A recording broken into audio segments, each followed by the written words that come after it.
অনেক কফ। কফ জমছে? হ্যাঁ, সেই কফ জমছে, তাই না? তাহলে এখন কি করতে হবে? তোমাকে তো এই ব্যান্ডটা তো তোমার কোনো হয় না।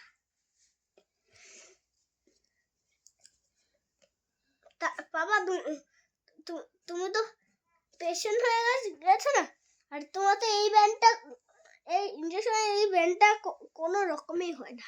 আচ্ছা, কোথায় ইঞ্জেকশন? আচ্ছা, আমাকে ইঞ্জেকশন দেওয়া হচ্ছে? এটা রবার ব্যান্ডের উপরে আছে। আচ্ছা, বাহ, গুড, ব্যথা হয়নি। এবারে ইঞ্জেকশন দেওয়ার পরে জ্বরটা কমলো কিনা? এবার শুধু টেম্পারেচার কমে গেছে, তার জ্বর কমে গেছে। একবার থার্মোমিটার দিয়ে মাপতে হবে নাকি ডাক্তারবাবু?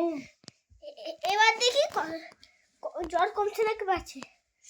হ্যাঁ, জ্বরে কমে গেছে, একদম একদম জিরো। জিরো হয়ে গেছে?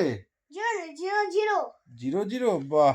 হ্যাঁ, এই যে এই ডক্টর, এটা গুড ডক্টর, ডাক্তারবাবু। দাঁড়াও, এই বিলটাকে আগে দেখি। এই বিলটাকে ডাক্তারবাবুর আজকে কতগুলো জিনিস।